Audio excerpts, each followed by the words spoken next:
Hey guys, it's Brad, the YouTuber formerly known as Brian Nielsen.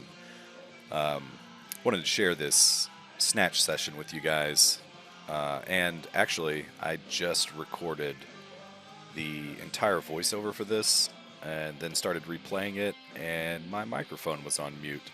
So I really am out of practice at this. Bear with me. I promise I'll get back up to the standards I had before. So starting off here, I've got a resistance band there, and I'm just doing some, I don't know, what do you call those? Pass-throughs, or, loosening up the shoulders, opening up the chest, doing some overhead squatting, just to make sure this old body is going to get down in that position. No issues with mobility in the hips, knees, ankles, upper back, chest, delts. And then I actually am really tight in the lower back and my lats, so I'm doing some posterior chain stretching here. And yeah, I was like, oh, let me get one more there. Had some trouble with my left arm on this day. My elbow tendons are pretty pretty bad, and my bicep tendon on the left side starts hurting regularly, especially if I don't keep long arms throughout the first and second part of the pull on the Olympic lifts.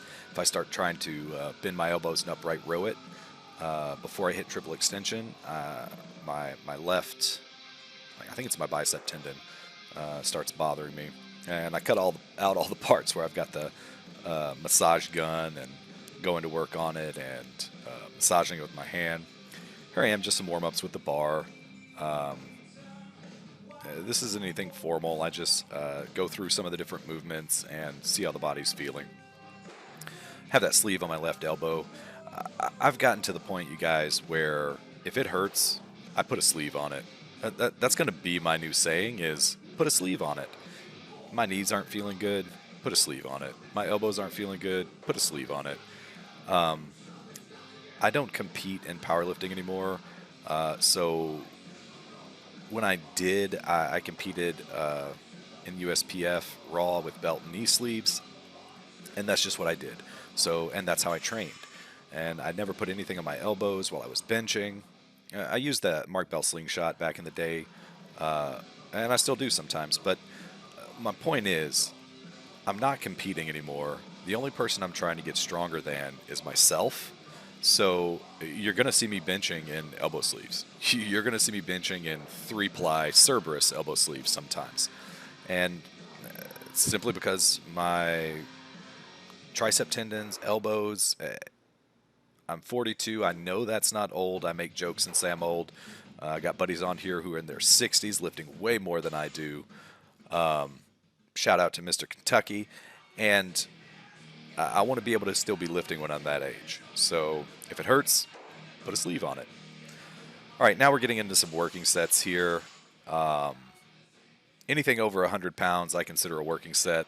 My PR right now that I hit a couple of weeks ago is 195 pounds. That's my body weight, so a 1 times body weight snatch is my PR. Anything over 100 pounds for me starts to be working weight. 135 is the heaviest weight where I still feel really in control of everything. I can focus on the different pieces of the lift and still feel like I'm doing them correctly. When I start power snatching, that's when it starts going downhill.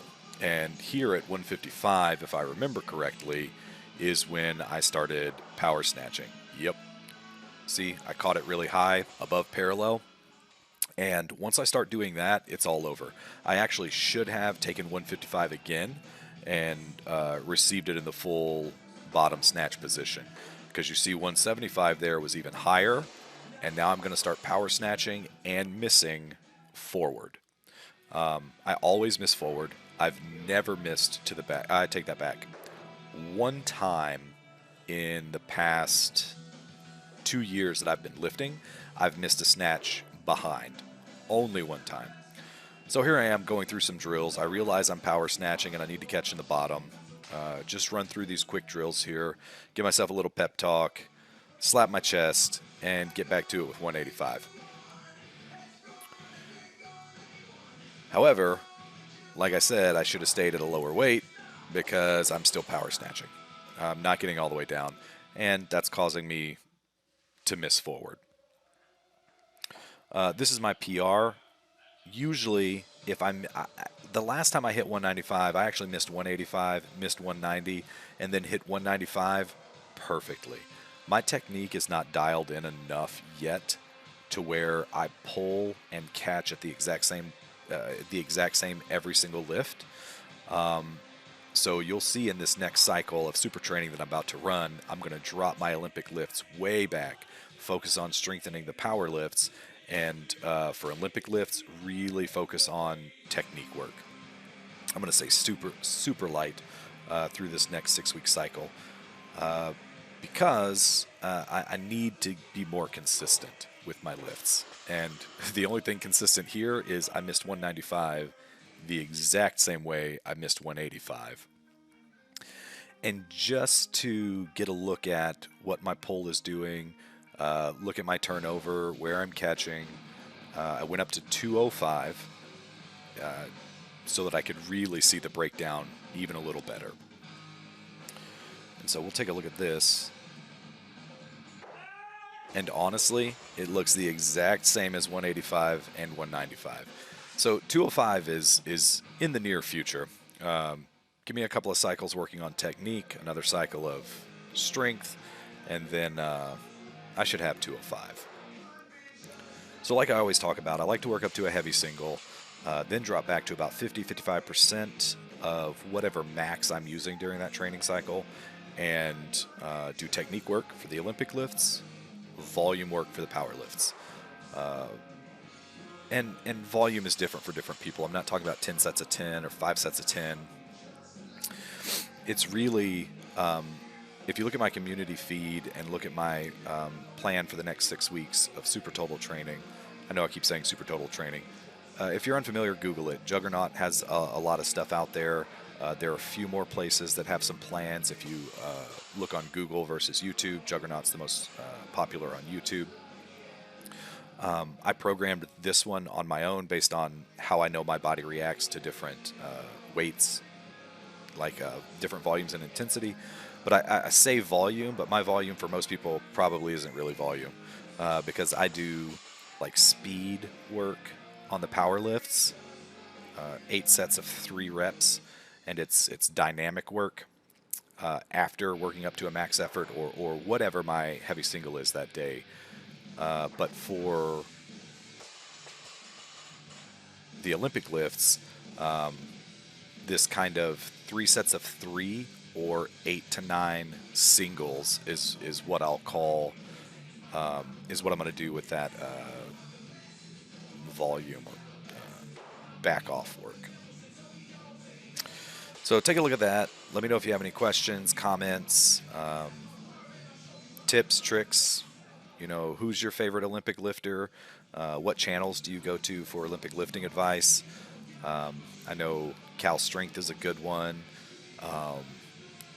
Juggernaut Training Systems or Fitness Salute, whatever their name is, I always forget. Klokoff has some good videos. The one guy who power jerks that I can't think of, I can't pronounce his last name, whatever his name is, the awesome power jerker. Clarence Kennedy, I check out all those guys, and I also have Olympic coaches, as do my boys. So this was the last rep of the day. I'm really telling myself, come on, old man, this is literally just one more rep. Just bend down, pick up the bar, let's get through this, post this video, and here we go. All right, guys, keep training, and I'll see you in the next video.